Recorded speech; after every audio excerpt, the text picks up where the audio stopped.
All right. Hi, Sean. Sandra, hi. How are you? I was frozen in time. I know it's How good are to you? see you today. It's fantastic to see you, Sandra. How's things over in lovely old Denver? It's pretty darn nice. We're having beautiful weather today and everything. And I'm just happy to see you as always. Absolutely ecstatic to see you, Sandra. It's lovely to be here. You and I have been trying to figure out what to talk about on today's show, as usual. And we have more fun probably trying to figure out what to talk about. And then when we start talking about it, we have a hard time stopping. And you, I'm sure, are wondering what my thoughts are, and I'm going to throw it out and tell you what I think maybe we might want to Perfect. talk about. I read a blog by Seth Godin last week that has not left my little brain. It just keeps churning in there, and I want to know what you think about this concept. He was saying that a lot of people don't blog or vlog, whatever you want to call it. They don't feel like they have anything to say, that nobody wants to hear them. And his concept of it was that we create the world that we're in and others are in because of what we're willing to share. And so if we want to help change the world, then we have to get our thoughts and our um, the way we look at things out there. And so he encouraged everybody to do a blog a day. Now, I'm not encouraging that. That's not what I'm talking about. But my thought is, how do you feel about that, Sean? Do you agree with that? Because you know me in quantum physics, and I believe that we do create our world because of our thoughts. And that really resonated with me, and I thought, whoa, maybe I should be sharing things a little bit more and maybe differently. So, okay, what do you think, Guy? Are you talking? Well, first of all, from a quantum physics point of view, I just muted the microphone, so I realised for a second everyone was watching, but I was actually That's what it speaking. looked like. Do you know what? It's really fascinating. I know we had a bit of a discussion in the green room. I'm going to put something out there that's the polar opposite to what you've just said. Not because I necessarily believe in this, but I think it's an interesting debate. So if I hear you correctly, on the one hand, Seth Godin is actually saying that we're almost obligated to create content because that shapes the world, and there's a lot of really good stuff in there that I believe. But also, I saw a post the other day that was the polar opposite, and it was looking at social media from the context of people who are just doing Facebook pages for pleasure or Twitter for pleasure, and they don't have a business presence. And this guy was actually saying one of the dangers of social media is that people are putting out a version of themselves that's very, very sanitized and very appealing, because naturally nobody wants to air their dirty washing in public on Facebook in the majority of cases. So he was saying that just like you get children who are now becoming anorexics because they view what they think they should look like at the age of 6, there is a condition that's being recognized in psychological terms where people are looking at peers and colleagues on Facebook who seem to be hyper academic, happy in their relationships, happy in their lives, superb jobs, and it's actually all a front on Facebook. So his argument was forget Facebook, forget social media, just leave it. Now, I don't believe in that, but it's an interesting counterbalance to your view. So what do you think? Is it somewhere in the middle, or where do you see it? Wow, it's a good way to think about it and look at it. And I guess it goes to what I have been maybe contemplating a little bit anyway, is how authentic is authentic when you get to the term social media, because are we really truly being authentic? When you and I talk back and forth like this, we tend to be pretty authentic, but when we do a post, are we different? And so then does it go down then when we do a blog? Is it the same thing? Certainly we're doing a post, so are we being our true self then? Even then, are we still maybe trying to impress somebody? Even though Seth said we're out there sharing ourselves, are we really sharing ourselves, or is that the alternate universe of Sandra Watson and Sean Mahon? Well, I think that's a fair question. The thing is, again, my earlier example was referring to social media in the context of just the social element. But in business, I would choose to reveal parts of myself that are really and truly me, but also reflective of the brand I'm trying to create. So much as I do quite like myself, you know, there'll be bits that I would never share because A, they don't necessarily enrich my brand, and that's not a question of me not being authentic, but you know, I like everybody. Sorry, let me rewind a little bit. I don't choose to share everything with everybody. In my social life, I share pots of information with some close friends that I wouldn't share with people who are a bit more distant, and that's how I treat social media. And I've kind of lost the thread a little bit. I was so enwrapped in my own trying to explain where I was coming from. But what was the question? What's going on? Oh, okay, Sean. What was the question? Well, it was, actually, you know, are you and I really being authentic at any time when we're sharing on the internet? I mean, yeah. is that a fair question to ask? And even as much as we try, are we really being? Just let's take, for instance, what we're doing right here. We're sharing like you and I would quote off camera, but are we being different a little bit because we know that somebody might be watching it? And are we influencing the people that we're sharing with? Are we really affecting that the way the world is going to be created because of what we say and share? Well, I mean, let's take it maybe a little bit more broadly. Perhaps in the context of this 20-minute show, we may or we may not be, or it's just a bit of fun. But can I, with your permission, if I can wind back the clock a little bit? Our two countries are close. Culturally, a lot of affection, a lot of similarity.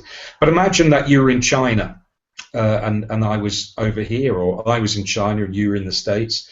Now, clearly we know that China's got a different view in terms of internet policing and censorship. So maybe that's not the strongest example. But I think where social media and this sort of thing can change the world, if countries have the regime that would allow things like Hangouts to happen in the first place, is that they allow for cultural exchange that's a lot more realistic and a lot more contemporary than national media might allow. So I think, you know, we had two polar opposites: Seth Godin's view, and this guy who wrote a very damning blog on social media. But I think the truth lies somewhere in the middle.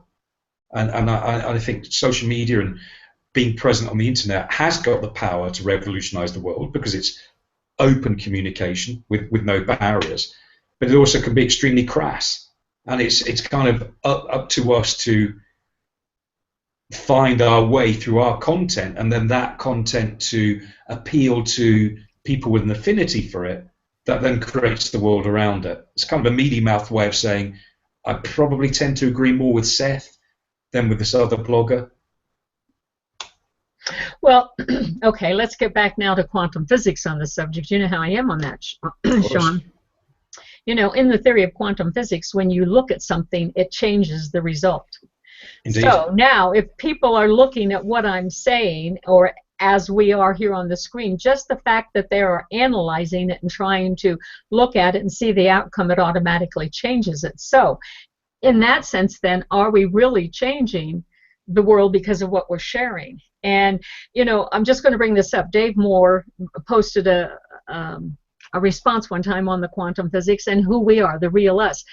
Then, because we try to be different in our post, what we're saying, perhaps, maybe we don't even know who we are.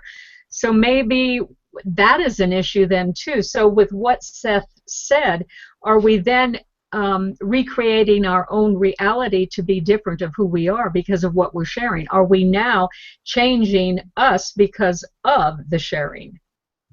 Well, let's take a real fundamental here, and it may miss your point, but I don't intend to miss your point. But if we take your argument, is what we share affecting our life in real and measurable terms?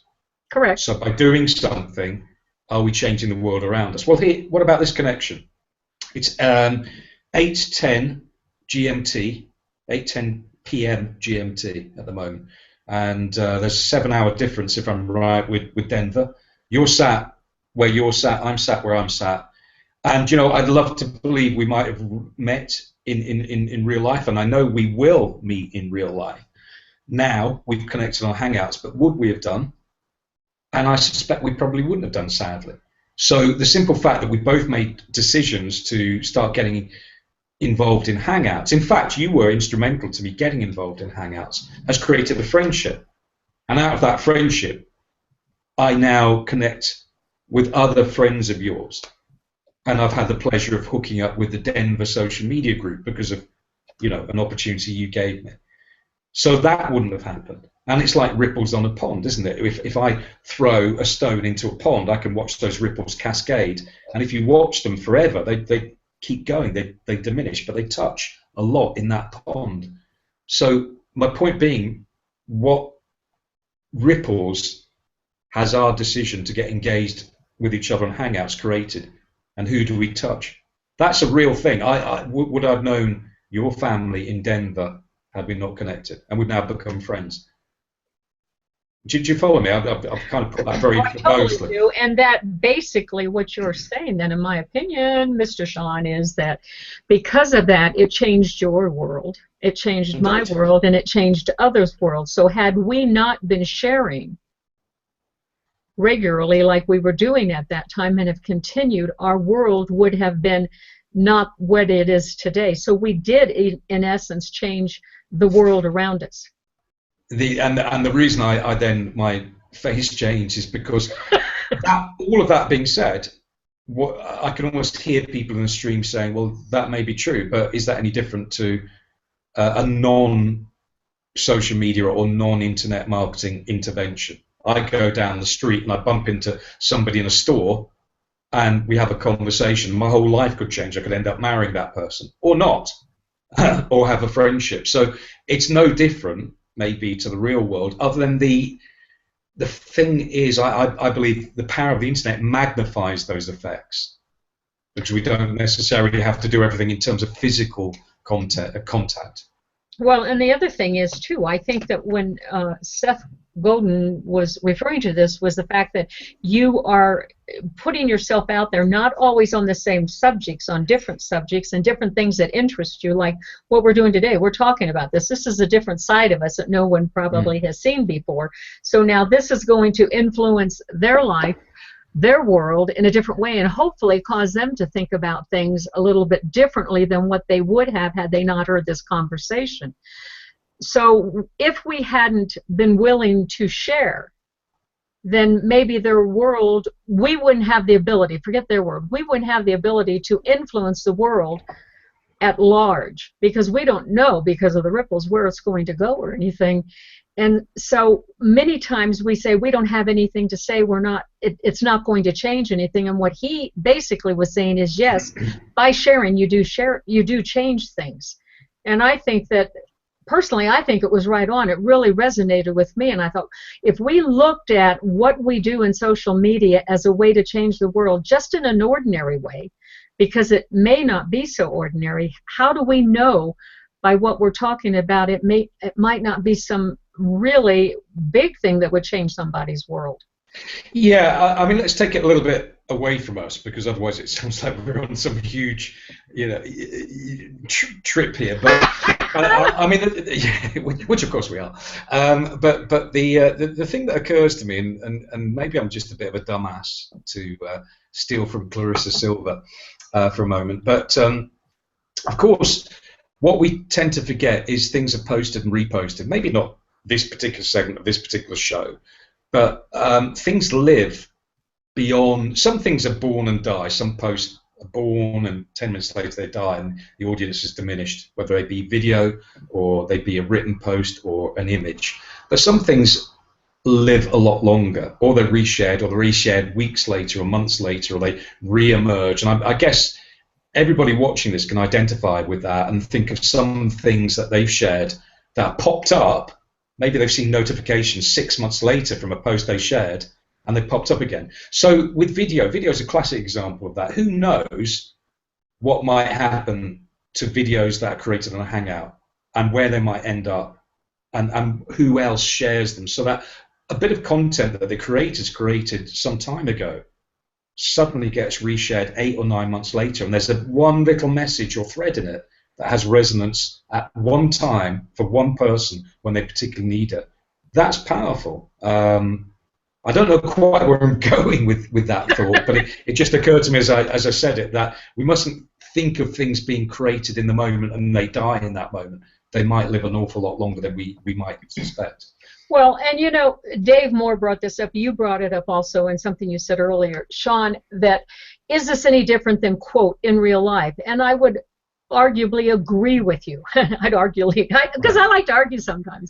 I would totally agree with you on that, because there is no difference. The only difference is that this is going down in digital, and so therefore, like you just said, we never know when it's going to pop up someplace, and so it can continually be an essence of changing. And I think if we could maybe get across to anybody, I guess my point was, yeah, you can change the world by you sharing.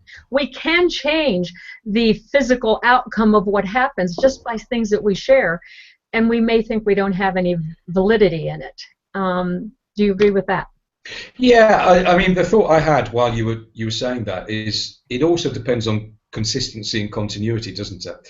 Because if I decided, for the sake of example, I can see that we're getting close here, Sandra, but call me sensitive, but that big red flashing clock has kind of told me that maybe we're running out of time a little bit. So to speed it up a little bit, if I decided I was going to be a communication coach, say, and I posted one thing ever, and never ever posted anything else, the chances of me influencing the world as a communication coach would be nominal.